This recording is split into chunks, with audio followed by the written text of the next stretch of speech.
Pessoal, deixa eu contextualizar vocês na nossa disciplina, o que a gente tem de planos para daqui para frente. Da nossa disciplina, como eu mencionei para vocês, a gente está no primeiro momento onde a gente vai fazer uma análise conceitual do que é importante para jogos de empresa, para depois, no segundo semestre, a gente começar o jogo em si. Então, se a gente tivesse que analisar os conteúdos que são importantes para a gente entender a disciplina, conteúdos de jogos de empresas. Os principais conteúdos que eu tenho a intenção de mencionar com vocês, o primeiro deles era preço, o segundo a gente tem a intenção da análise de, vamos colocar, recursos humanos, a produção eu lembrei, projeção de demanda, que é importante, e indicadores de desempenho.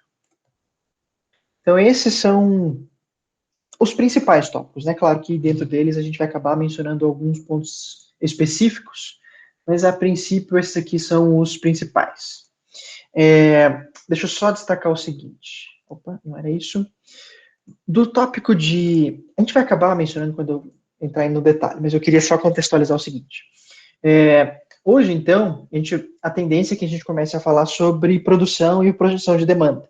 O que a gente vai falar de preço, o que a gente tinha para falar de preço, a gente falou, e a gente acabou mencionando, às vezes, alguns outros elementos dentro desse contexto de preço, que a gente acabou passando batido, mas que eles também são importantes, porque no final das contas, a nossa intenção era dar o destaque para precificação. Mas a gente acabou falando sobre projeção de demanda, a gente falou um pouquinho, a gente falou sobre também recursos humanos, a gente também falou alguma coisa, a gente só não falou sobre indicadores de desempenho. Então, a gente vai acabar entrando em todos esses tópicos, mas acaba que eles acabam se conversando o tempo inteiro, né? Então, como eu mencionei, precificação conversou com projeção de demanda e também com recursos humanos. Vai acabar então, pessoal, que então, quando a gente fechar esses conteúdos, se a gente acabar isso aqui dentro do primeiro semestre, ok, a gente então tem a possibilidade de entrar logo no segundo semestre, já com a intenção de praticar o jogo e começar o jogo em si. Mas então, pessoal, vamos tentar tratar todos esses conteúdos na minúcia, tentar explorar ele o máximo possível, para que a gente não tenha nenhuma dúvida para o segundo semestre, para que a gente consiga entrar no próximo semestre só diretamente no jogo. Então, com as práticas, com as dinâmicas, com o dia a dia do jogo, e daí fica bem mais tranquilo para vocês verem como é que isso aqui funciona na prática. Certo? Então, eu vou deixar esse conteúdo aqui, porque a gente vai acabar voltando. Inclusive, eu acho que eu consigo dar um destaque. Deixa eu dar um destaquezinho aqui em preço. Deixa eu colocar aqui no cantinho. Peraí, acho que eu consigo fazer melhor. Deixa eu fazer assim.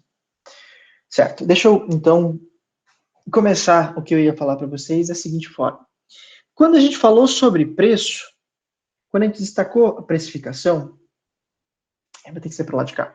Quando a gente começou a falar sobre precificação, a gente mencionou vários pontos importantes e onde é que ele acaba refletindo, né? Precificação menciona vários elementos. Eu queria que vocês elencassem para mim alguns dos elementos que estão dentro da precificação e que a gente acabou destacando. O que a gente destacou quando a gente falava sobre precificação? O que vocês lembram quando vocês estavam desenvolvendo a atividade? Eu vou começar. A gente começou falando sobre custos.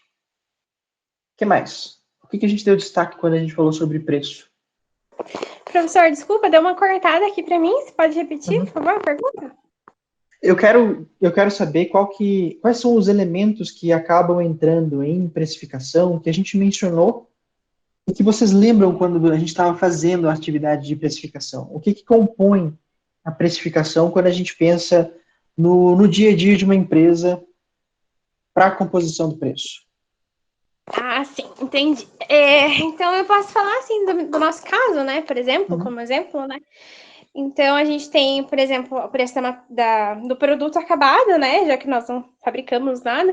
O preço do produto, a gente tem frete, a gente tem comissão, a gente tem custos indiretos, né? Que são os custos fixos, os custos variáveis, né? Então, acho que seria isso, frete, comissão. Aí nós tiramos também Prolabore, mas acho que no geral seria o preço com funcionário, né? Custo com funcionário, né? Poderia ser. Uhum. Tá. Bons exemplos. O que mais, pessoal? O que vocês lembram quando vocês estavam desenvolvendo a atividade de vocês? Projeção de quê aí, professor? Não dá para ver? Tá cortada? Projeção do quê? Projeção de demanda. Ah, projeção de demanda. Ah, tá. Eu ia falar que Assim, um outro seria a produção do produto em si, né? Mas você já escreveu ali também, né? Não, mas tá certo. Faz parte. A produção. Certo. Pessoal, por que eu menciono esses elementos? A gente tem um objetivo de, no final dessa revisão, a gente entender todos os reflexos que simplesmente uma ação que acontece na prática dentro das empresas, como é que ela se reflete em vários departamentos, como é que ele se reflete na parte processual, como é que você consegue entender as pessoas, a dinâmica que acontece, até a gente chegar naquele determinado objetivo, que, por exemplo, o primeiro objetivo que a gente tinha para chegar era a precificação. Então, quais foram os elementos que a gente acabou mencionando para a gente chegar na precificação? Então, a gente acabou relembrando custos, vocês acabaram vendo alguns reflexos na hora de que vocês tinham que pensar com relação à logística, a parte de vendas, a parte dos recursos humanos, por exemplo, que era a remuneração que vocês tinham para os funcionários. Dentro de remuneração, por exemplo, a gente chegava na parte de tributos. Então, quais eram os tributos que cada um dos funcionários tinham para realizar as suas operações? O que mais? Tinha tributos. Vai acabar que a gente vai falar também sobre impostos, que também entravam na precificação. Enfim, a produção, vocês tinham que fazer essa projeção de demanda, que era super importante. Então, pessoal, percebam que o ato de precificação, e isso era uma coisa que eu batia muito na tecla quando a gente estava na disciplina de custos, é que o que a gente está fazendo para precificar, a precificação, ela acabava sendo um resultado final do momento onde você fazia a sua produção. Então, a produção, a elaboração de produtos, ele vai acumulando vários custos. Então, você vai acrescentando sempre elementos. A única coisa que a gente está fazendo é acompanhando quais foram os elementos que fizeram parte do preço. A disciplina de custos, ela conseguia identificar o que ia fazer a composição do preço. Mas então, se você vai produzir, se você vai vender, ou se você vai prestar um serviço, você então tem várias atividades da parte operacional que acabam então consumindo matéria-prima, mão de obra, energia elétrica, enfim. Todos esses gastos, eles compõem então o preço final do seu produto. Então, acabava que esses elementos, eles vão se conversando, só que eles, individualmente, eles possuem as suas particularidades em si. Quando a gente fala sobre projeção de demanda, que é a tendência que a gente veja hoje, então eles possuem as suas características específicas e, eventualmente, vai cair na precificação também. O que mais? Quando a gente fala sobre remuneração, então a remuneração possui toda uma estratégia, possui uma forma como vocês vão pensar na remuneração dos seus funcionários, como é que vocês vão identificar quais são os tributos que vocês precisam pagar, os encargos, os benefícios, tudo aquilo que envolve a remuneração. Então, todos esses elementos possuem as características específicas para eles. Aqui, então, a gente está só a precificação, a gente chegou, que era o objetivo final dele, era a precificação, mas a gente também precisaria falar sobre o que seria específico, como, por exemplo, tributos, a remuneração, parte logística, enfim, tudo que fosse a composição do preço. Mas, no entanto, a gente vai dar destaque para alguns deles, que é o que de fato a gente vai ver quando a gente estiver jogando mesmo no dia a dia. Para a aula de hoje, então, o destaque que eu dou vai ser essa projeção de demanda. Agora eu vou perguntar a mesma coisa que eu perguntei para vocês aqui, com relação a preço. O que vocês imaginam que também faz parte de uma projeção de demanda para a gente chegar num resultado do que seria, então, confiável para se projetar a quantidade de produtos que vocês vão vender em um determinado período.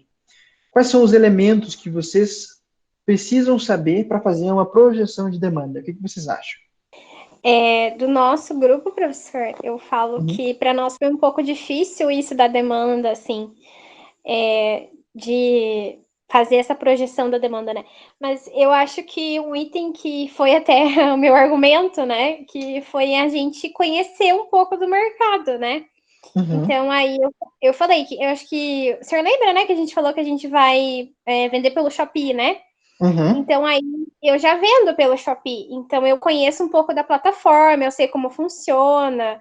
Então, eu acho que conhecer um pouco do mercado que você está inserido, né? Porque para você entender como é que o mercado funciona. Até eu falei, gente, eu acho que esse preço aqui realmente tem menos dessa camiseta porque vai vender menos porque é mais caro. Então, eu acho que conhecer um pouco do mercado que o seu produto está inserido, assim, eu acho. Legal. Mercado. Que mais, pessoal? Vocês concordam, discordam? Acho que tem mais algum elemento? O que vocês acham que compõe a projeção de uma demanda? É só o mercado que regula o quanto que vocês precisam produzir, pessoal? O que vocês querem vender? Acho que tem também a relação de demanda e oferta, né? Também tem isso, mas não sei se está inserido no mercado ou não, né? Não tenho certeza, assim. A gente pode colocar, mas eu vou deixar no mesmo pacote do mercado por enquanto. Beleza.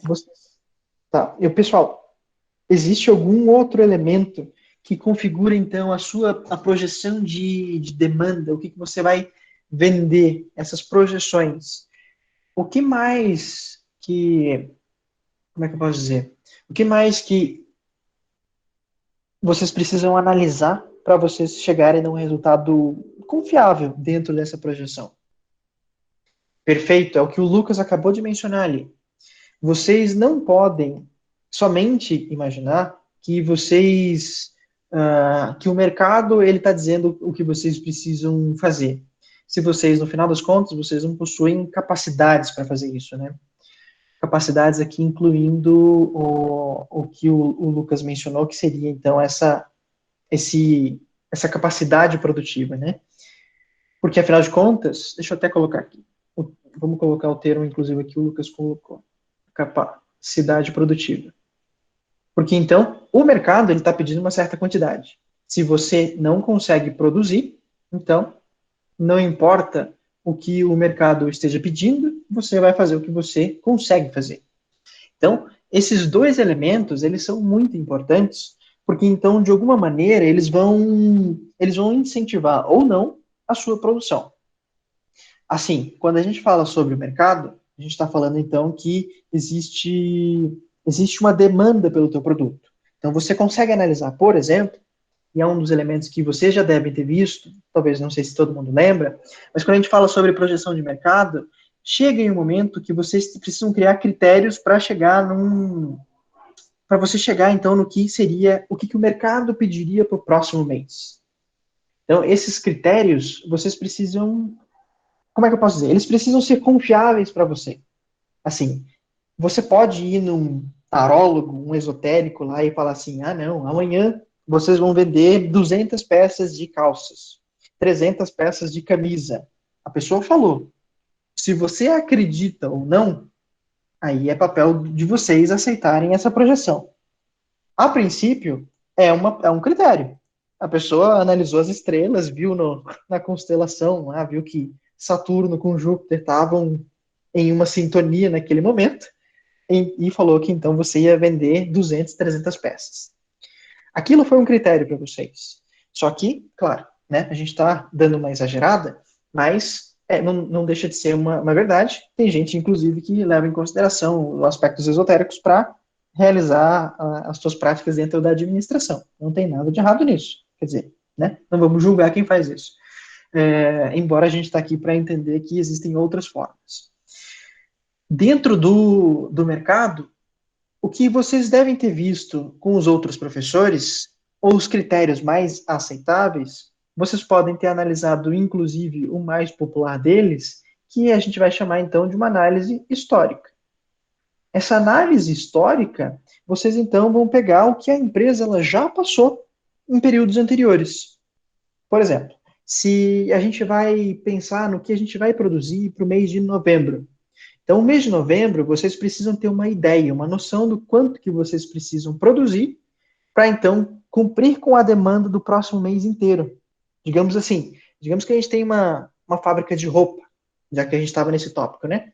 Então, essa fábrica de roupa, ela tem a intenção de... Ela tem um tempo de produção que não é de um dia para o outro. Então, ela precisa comprar tecido, ela precisa colocar o maquinário certo para fazer a produção. Digamos que tem a produção, ela tanto é de camisa, como de calça, shorts, enfim. Então, você tem uma série de produtos e as suas máquinas, elas precisam ter um tempo de configuração, você tem uma manutenção que você precisa fazer entre processos, enfim. Então, demora, tem tempo para isso. Então, nesse caso, você tem que se programar que para o mês que vem, você tem que começar a pensar hoje o que você vai produzir. Para isso, então, você precisa fazer uma análise histórica de quanto que você normalmente tem vendido para projetar para o mês seguinte. Então, você pode pegar, por exemplo, já que a gente está falando sobre novembro, digamos, você está pensando na produção de novembro de 2021. Só que, digamos que você também teve 12 meses e sabe qual foi o que aconteceu em novembro de 2020. A ideia é que você vai ter algo próximo ao que aconteceu pelas mesmas características, seguindo o mesmo padrão, tendo o mesmo ambiente. A tendência é que você vai passar pelas as mesmas situações do que aconteceu em novembro de 2020. Então, essa análise histórica, ela vai ajudar a você ter uma noção. O que você pode, por exemplo, projetar é a tua intenção de ganho entre períodos. Você pode imaginar assim, digamos que vocês venderam deixa eu tirar essa seta. Em novembro de 2020, foram lá 500 peças de roupas para o mês de novembro.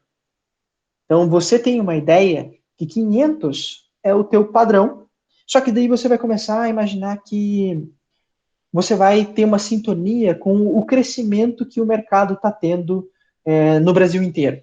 Então, se você imagina, por exemplo, que o teu segmento está crescendo em torno lá de 10, vamos colocar 20% ao ano.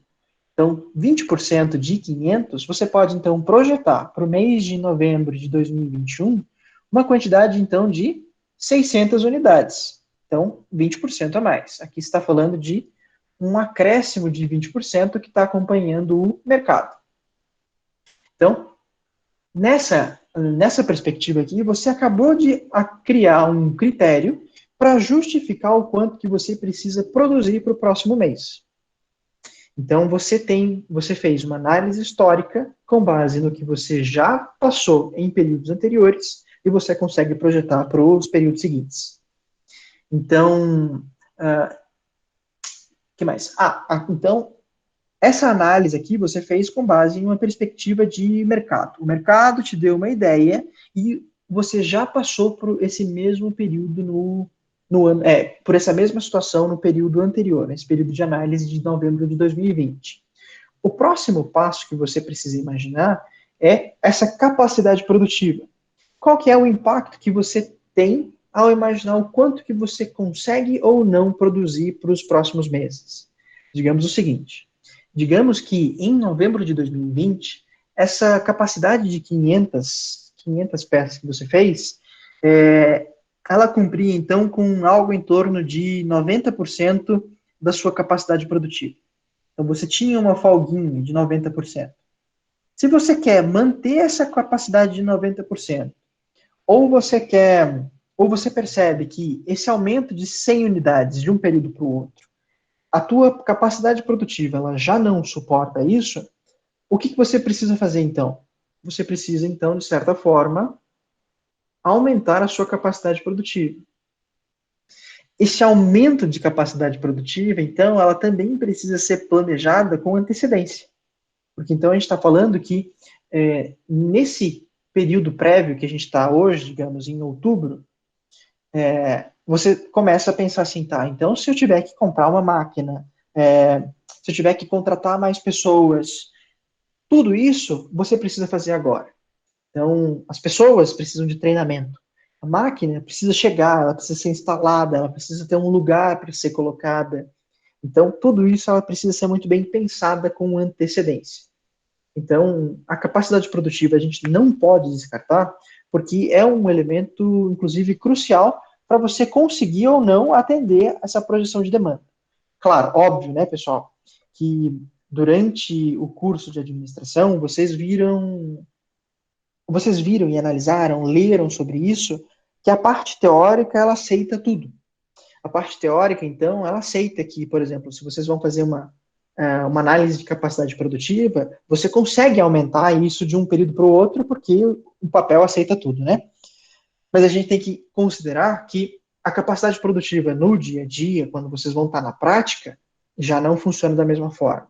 Então, vocês têm recursos limitados, então, porque você consegue aumentar essa capacidade produtiva com o próprio capital, então, o capital dos sócios, ele consegue fazer esse investimento na capacidade produtiva?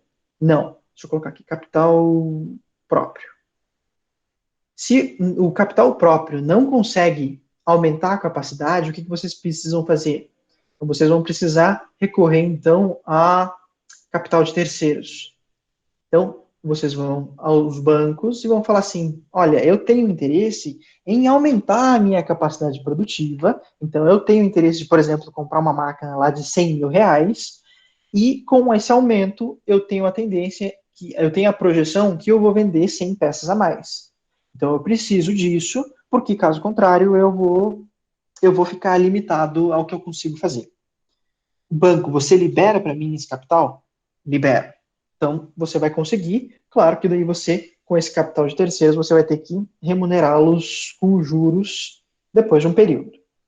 Então, tudo isso, pessoal, lembra, a gente acabou começando com a ideia de uma projeção simples de demanda. A minha projeção, ela vai se basear em alguns critérios. Ótimo, sem problema. Só que esses critérios, então, eles vão ter que se assegurar que a capacidade produtiva, ela consegue cumprir com esse objetivo, que a sua projeção, ela é aceitável no teu cenário, que ela não é um absurdo, que ela tinha um fundamento, enfim. Dessa maneira, então, pessoal, vocês acabam englobando vários outros elementos que também fazem parte do dia a dia das empresas. O capital que você vai empregar, ele não é infinito. Por mais que nos exercícios que vocês fazem nas disciplinas, ele aceite essa possibilidade, inclusive eu falo nas disciplinas que eu dou, por exemplo, finanças corporativas, vocês vão analisar que as finanças, elas acontecem nos exemplos, elas acontecem em um mundo perfeito, onde você tem o capital, onde você consegue aumentar ou não de acordo com o que vocês têm para o exercício. Só que no dia a dia, vocês têm que se limitar ao que de fato a empresa possui de capacidade para que aquela demanda ela consiga ser suprida naturalmente. Então, pessoal, esses pensamentos, eles vão acontecer também na nossa disciplina. Vocês vão ter que passar por isso, só que eles não vão ser muito bem destacados, assim, ó, pessoal, agora vocês vão ter que fazer isso. Vocês vão ter que projetar para o próximo mês com base em alguns critérios. Isso, eu falo isso agora, com o tempo, onde a gente tem uma aula inteira para falar sobre isso. Mas quando vocês estiverem no jogo, vocês vão ter, às vezes, meia hora para pensar nisso, 10 minutos para pensar nisso. Então, essa prática, então, vocês vão ter que ter o costume de projetar com calma, pensando em todos os critérios, como é que a empresa ela vai reagir a essas projeções que vocês vão fazer, e isso é o objetivo da nossa disciplina, então, quer dizer, para essa parte teórica, é que vocês, então, tenham uma confiança maior para que vocês consigam fazer isso sem um impacto muito grande quando vocês estiverem no dia a dia da empresa. Certo. Que mais? Beleza. Então, acho que deixa eu puxar o exemplo que eu tinha para dar para. Ah, não, na verdade não. Deixa eu tentar ver. Deixa eu fazer uma pausa aqui, pessoal. Loiane, o grupo de vocês quer apresentar agora, não? Pode ser, prof. A Leila conseguiu ali. Uhum. Leila, dá um oi aí. Acho que deu certo agora. Oi. Tá. Olá. Eu vou projetar, então. Tá, então Isso. acho que a Leila vai começar, professora, e depois eu falo no finalzinho ali qualquer coisa. Tá bom, beleza. Vamos lá.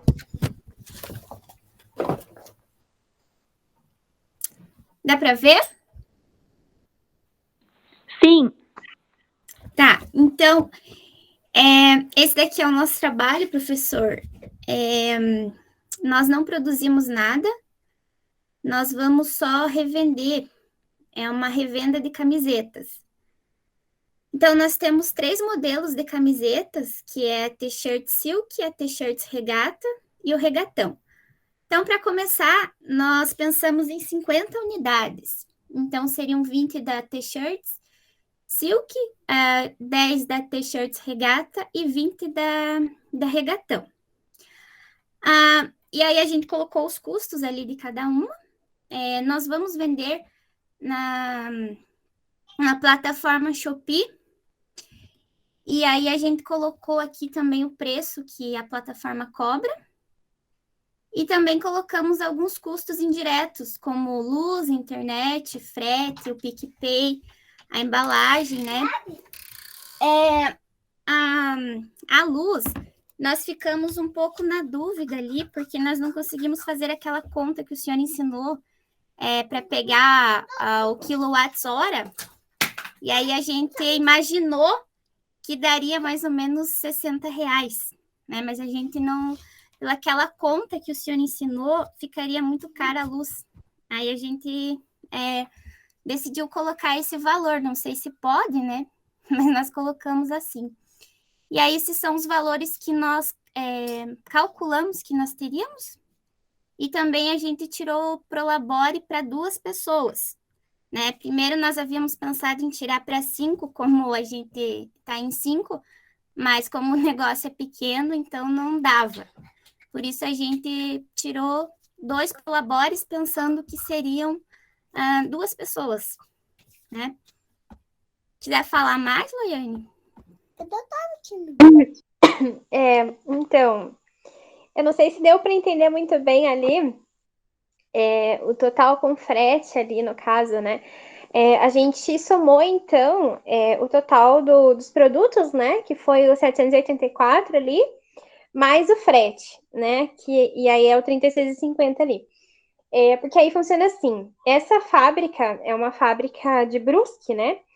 Então, ela tem o frete de 36,50 até 50 peças para cá, para Guarapuava. Tem esse valor de frete.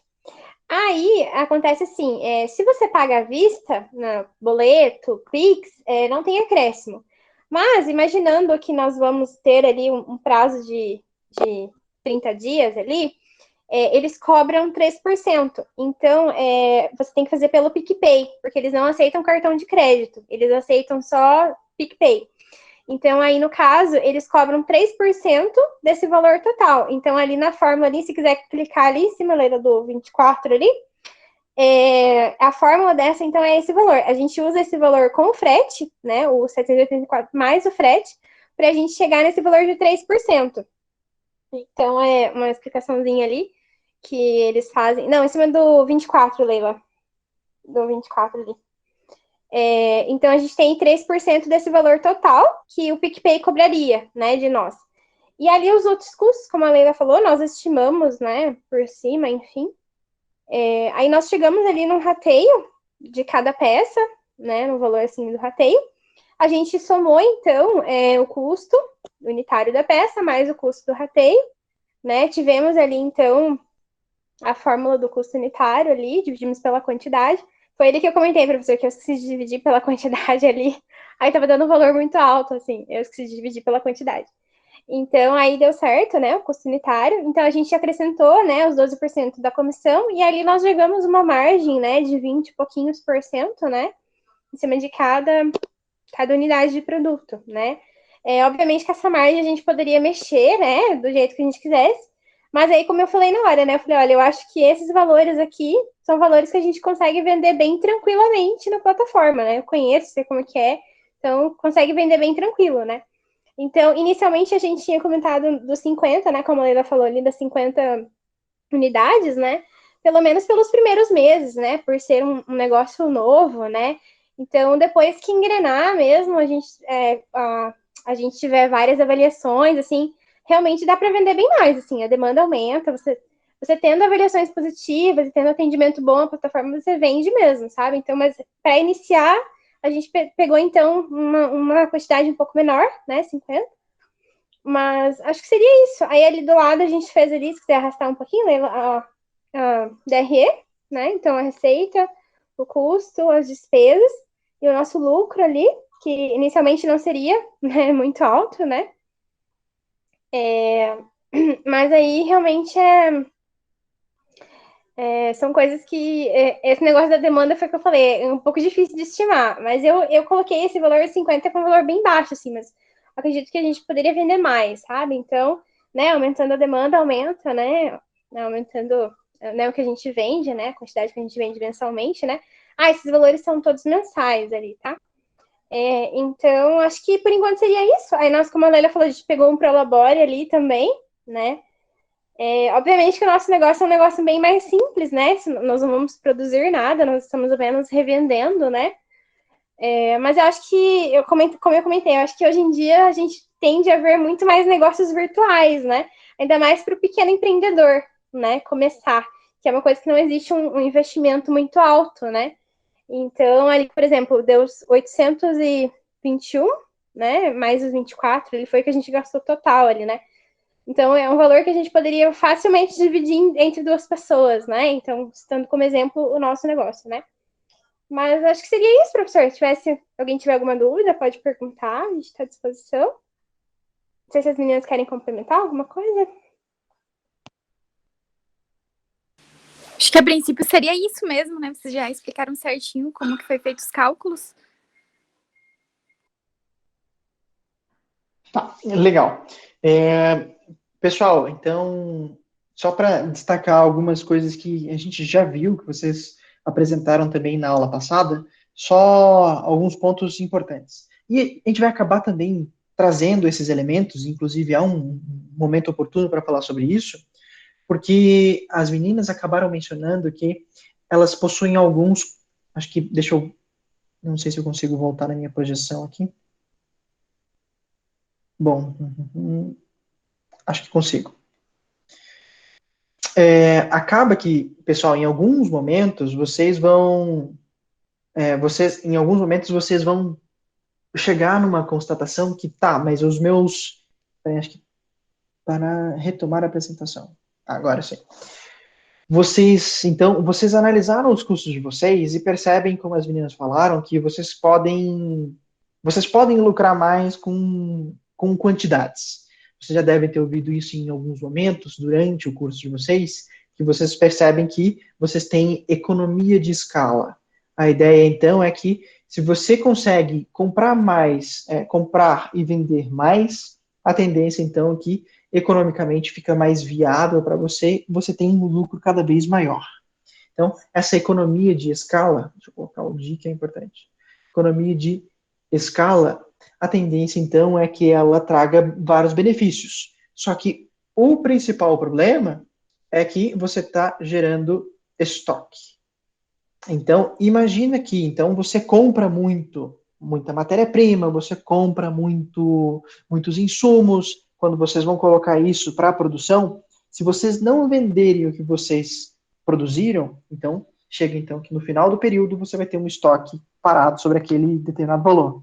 E daí no mês seguinte, você pensa assim, tá, mas então será que eu produzo a mesma quantidade, sendo que eu já tenho estoque? Daí quando você pensa, ou quando você incorre no erro de falar assim, tá, já que eu tenho produto em estoque, eu não vou precisar produzir a mesma quantidade. Esse é o erro, porque então o estoque, ele consumiu todos os gastos que você envolveu naquela produção. Se no mês seguinte você não envolve a mesma quantidade de produção com base no teu estoque, então você então vai produzir menos, essa produção menor aumenta, deixa eu até colocar aqui, essa produção menor aumenta custo nos teus produtos. Então, o teu próximo estoque, ele vai ter inclusive um custo maior. Então, se você não vende o que você produz, pode ser então que você sempre vai agregando mais custo. A gente vai colocar isso em prática para vocês conseguirem visualizar isso. Se você vai acrescentando itens em estoque, você não vende tudo e não produz a mesma quantidade mês a mês, os seus custos vão cada vez aumentando e isso a tendência é que só piore se você mantiver essa lógica. Mas isso a gente vai colocar em prática para vocês visualizarem. Isso aqui é um problema. E é um problema de fato. Mas não se preocupem que no dia a dia vocês vão observar isso com muita facilidade. O que mais? Tem mais um grupo. O Eliezer queria apresentar. Fica à vontade. Vamos apresentar, porque a gente ainda tem mais um tempinho. Boa noite, professor. Boa noite a todos. Professor, quanto tempo a gente tem? Fica à vontade, pode apresentar à vontade. Uhum. Então, professor, a gente foi seguindo ali que a gente foi acompanhando nos vídeos. Também pegamos ali algumas formas separadas também. O senhor pode corrigir depois se tiver algo errado. Pois então a gente fez o seguinte. A gente calculou a quantidade que chega no lote, a quantidade que é usada, a porcentagem da quantidade, o valor do lote, de cada insumo, né? Cada matéria-prima. Antes, né, desculpa não ter apresentado, a empresa que a gente escolheu fazer é de sofá, do ramo de estofados. Então a gente pegou 2 tipos de sofá e a gente foi calculando os custos até chegar no preço final. Então, seguindo, como estava falando, a gente fez algumas formas ali, pegou o total unitário e chegou no total geral do custo da matéria-prima, usando algumas formas ali. A gente chegou nesse valor total. Aqui é o valor unitário de cada sofá que a gente gastaria com o custo de matéria-prima. Aqui do primeiro tipo de sofá, aqui do segundo. Então, chegaria um total disso aqui, que gastaria de matéria-prima. Aí, de mão de obra, a gente fez também os cálculos aqui. Como a gente diferenciou custo e despesa. Aqui nessa parte, a gente calculou os custos e deixou a despesa, que é da parte administrativa, lá para essa área, né? Então, seguindo, chegamos nesse valor. Calculando os custos indiretos, a gente rateou aqui, por exemplo, material de limpeza, a gente dividiu aqui de acordo com a porcentagem que foi vendida. A gente usou essa fórmula aqui. Então, como foi vendido mais desse modelo de sofá, teve uma porcentagem maior. Também a gente pegou aqui, por exemplo, o total com combustível. A gente estimou, lógico que todos os valores aqui foram estimados, né? Que cada sofá gastaria em torno de R$40 para ser transportado. Então a gente multiplicou pela quantidade produzida, né? Lembrando que mais de um pode ser transportado. A gente fez a mesma coisa com a embalagem, usando um preço estimado. Então, após o rateio de todos esses custos indiretos, a gente calculou algumas despesas, né? Publicidade, contador, prolabore e tal. Daí, calculamos todos os custos totais aqui, somando matéria-prima, mão de obra e custos indiretos. Chegamos nesse valor e usamos aquela forma que o professor tinha passado para precificar o produto pela margem de contribuição e chegamos nesse valor aqui. Aí, seguindo, montamos a DRE, né, descontando os impostos, os custos do produto, despesas, até que chegamos no lucro líquido. Chegou a esse percentual. Foi mais ou menos assim, professor, que tinha que ser feito? Isso, era isso mesmo. Deixa eu ver o preço ali que vocês colocaram, só um instantinho. Isso, legal. Tá, pessoal, acabei de lembrar uma coisa que também foi um ponto que eu queria mencionar da aula passada. A maioria de vocês, pessoal, vocês pensaram, não tem nada de errado nisso, mas vocês pensaram que a margem da precificação ali, ela pode ser uma margem arbitrária, inclusive. Só que vocês por exemplo, lá, inclusive no grupo da Leila ali, e da Loiane e da Mariana, eu vi que vocês pensaram, então, num valor de 25%, 27%, 50%. Esses valores, eles são arbitrários, vocês podem escolher, mas, claro, a gente sempre vai para uma tendência, né? Se você está ali com 1.095 do sofá suede, por exemplo, se você quisesse arredondar para 1.100, para deixar um valor mais próximo do mercado, que normalmente seria aceitável, sei lá, R$ 1.099, acaba então que ele adapta dentro da realidade do dia a dia. Então, a sua margem, ela é de 50%, beleza, vai ficar um número aceitável? Nem tanto. Então, você pode ir arredondando. Então, você chega sempre numa média aceitável do mercado e vai lá e coloca. Não tem nada de errado. Isso é só isso aqui é uma perfumaria, como diria um antigo professor meu. Não é nada importante, mas traz aquele charme, aquele extra. O que mais? Acho que era isso. Tem mais algum grupo, pessoal, para apresentar? Ou já se encerraram todos? A tendência é que já tenham sido todos. A aula passada foi 3 ou 4. Dessa vez foram 2. São 6 grupos. Talvez tenha ficado faltando um, mas às vezes não tem todos os integrantes aqui. Então acaba sendo... Então não fica para essa aula. Certo. Deixa eu ver se acho que eu não consigo entrar no próximo conteúdo. Tá, então acho que a gente vai encerrar por aqui, pessoal. A gente tinha que falar sobre estoque, mas a gente deixa para a próxima aula. Tá, pessoal, então deixa eu fazer uma finalização aqui da nossa aula, e daí eu já deixo os próximos passos. Então, pessoal, com o término das apresentações, a gente não retorna mais no assunto de precificação. O assunto de precificação em si, ele já ficou para trás. Se vocês tiverem alguma intenção, querem saber mais alguma coisa de precificação, não tem problema. A gente volta, não tem, como um extra, como um tópico adicional. Mas a gente não volta a explicar, ter uma aula inteira sobre precificação. Daqui para frente, então, a gente vai dar sequência nesses conteúdos, falar sobre produção de demanda, análise com recursos humanos, indicadores de desempenho. Próxima aula, então, dentro de produção, a gente tem que falar sobre estoques, que é uma coisa importante. Inclusive, no grupo da Loiane, elas deram esse gancho para a gente falar sobre estoques. E acho que é isso. Então, pessoal, próximas aulas, a gente vai fazer da mesma maneira que a gente fez logo depois que a gente conceituou preço no começo da nossa disciplina.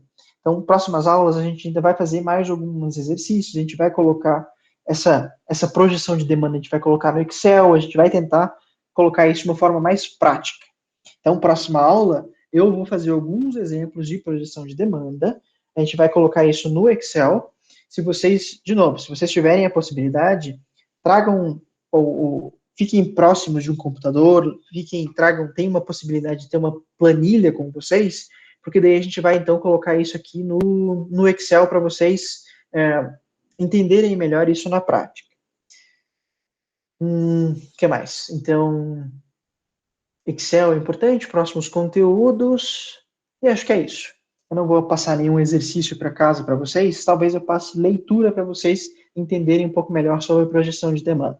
Mas, durante a semana eu aviso vocês quando eu postar lá no Moodle. Ok, pessoal? Então, por enquanto é isso. Alguma dúvida? Dúvida, sugestão, crítica, comentário? Acho que não, prof. Obrigada. Que isso, eu que agradeço. Conseguiram entender aqui, pessoal, o que a gente está querendo com a nossa disciplina? Agora um desabafo. Que vocês conseguem entender onde é que a gente está querendo chegar com todos esses conteúdos, a importância disso? Ou é muito fora da casinha? Parece ainda Professor, muito no começo. Eu acho que eu falando por experiência própria, Uhum, eu acho que só na hora que você põe a mão na massa, assim, que você vai fazendo dia a dia, assim, que você vai usando com mais frequência, que você vai entendendo mais, sabe? Porque, uhum, assim, na teoria é mais difícil, assim. Isso falando uma pessoa que é bem ruim com conta, com Excel, com matemática, né? O uhum. pessoal que gosta dessa área já tem outra opinião, acredito, né? Entendi. Não, mas né, a sua opinião pode refletir a de um grupo específico, então faz sentido, não tem nenhum problema.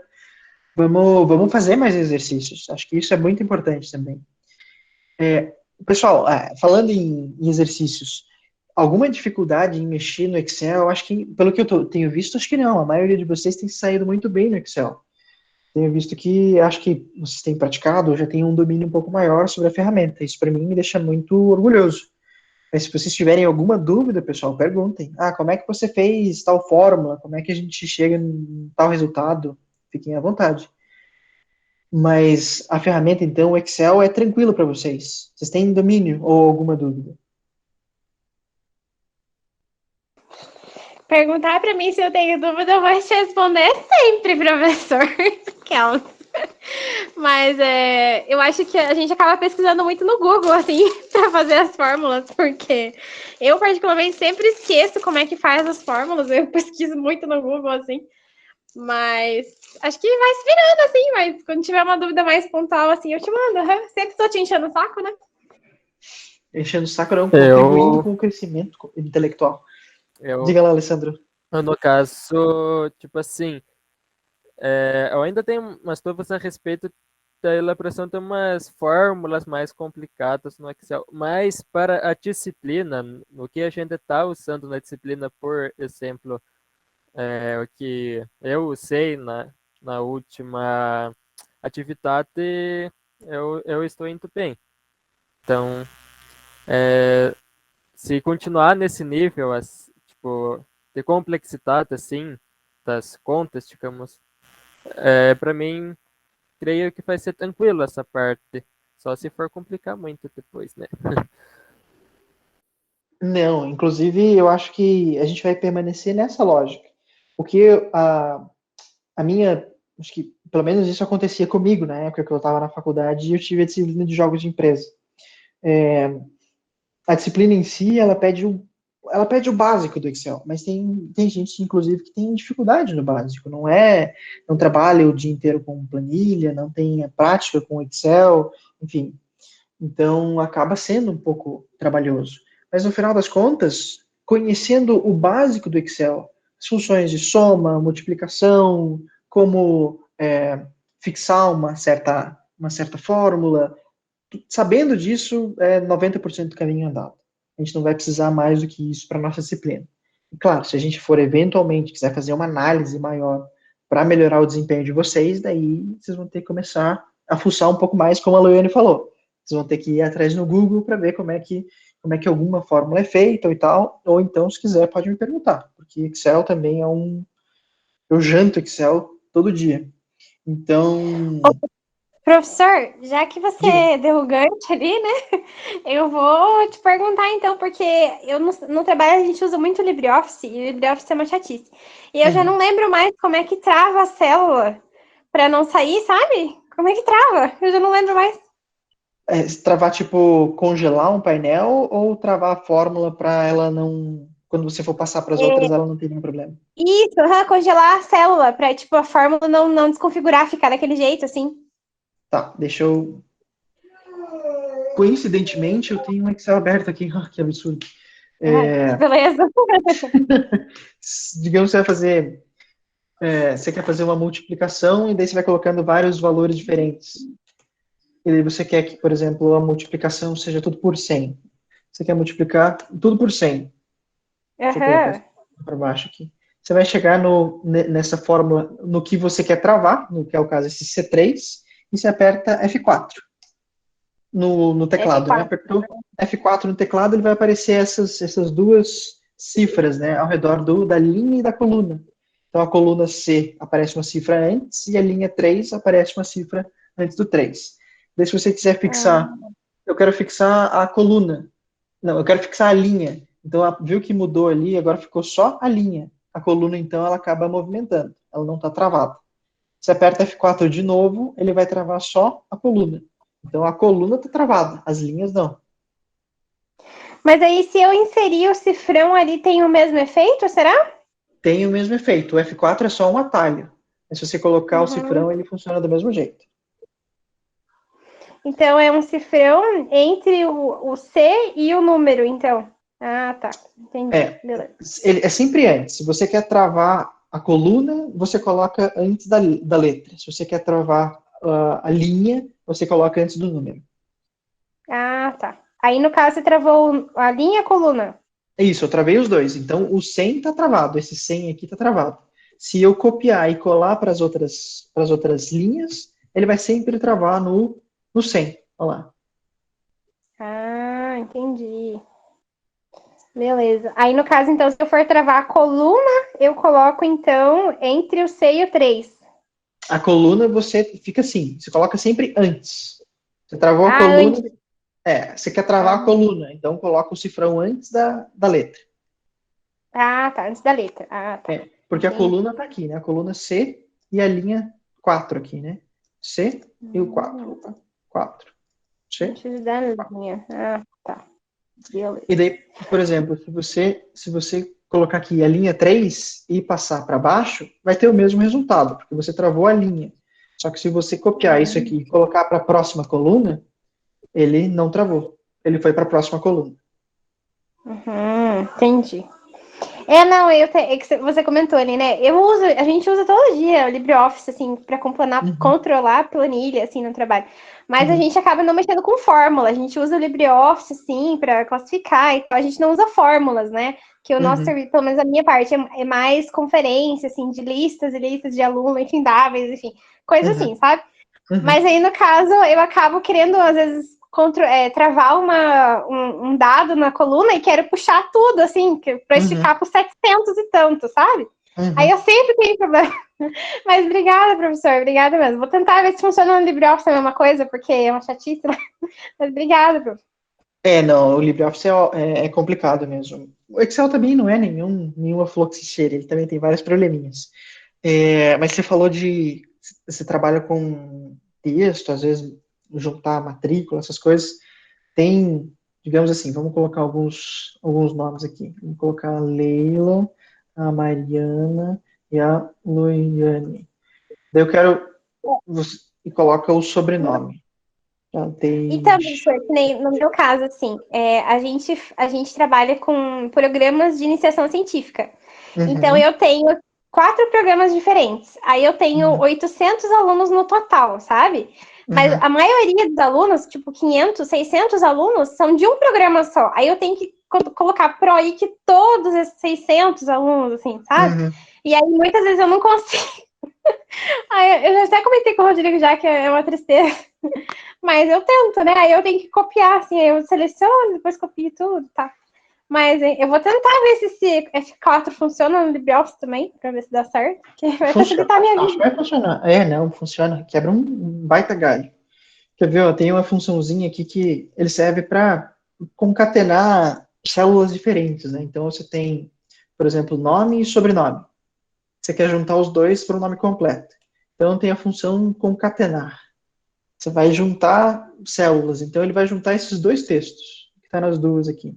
Daí eu vou concatenar tudo que está na célula, quer dizer, na coluna F com o que está na coluna G. E no meio do caminho, tudo que você colocar entre aspas, aqui eu coloquei um espaço vazio para ele justamente dar um espaço. Se você não colocasse esse espaço, ele ia juntar o nome com o sobrenome e ia ficar tudo juntinho. Então, nesse caso, quando você coloca o espaço, ele deixa o nome bem formatadinho. Daí, se você copiar isso aqui e colar para o resto, ele coloca o nome completo. Porque daí eu não travei as células, né? Então ele vai juntar tudo que tiver para baixo. Legal essa, professor, gostei. Mas eu duro que, tipo, você já conhece muitas funções de cor, né? Eu sei que tem uma fórmula, um jeito que a gente olha ali e pesquisa todas as funções que tem, né? Tem, Por exemplo, quando eu vou somar, eu tenho que lembrar, eu só lembro que é colocar o igual e vai somar. É triste o negócio. Aqui também tem todas as fórmulas, mas é fuçando, é no dia a dia. Isso aqui eu acho que... mas depois eu faço, se duvidar, se a gente precisar, eu faço um videozinho explicando algumas coisas, mas acho que não vai ser tão necessário assim. Certo. Pessoal, então, segue as mesmas recomendações. Próximas aulas a gente vai utilizar mais o Excel, colocar uns exemplos práticos, e daí a gente vai colocar em dia, então, o nosso conteúdo de projeção de demanda e produção. Ok? Então, a princípio é isso. Muito obrigado pela participação de todos vocês, os grupos que apresentaram e a paciência de todos vocês para ficar até 10 horas para matar a saudade, quando é que das aulas presenciais a gente ficava até 10 horas, 10 e meia. E a gente se vê então na próxima aula, pessoal.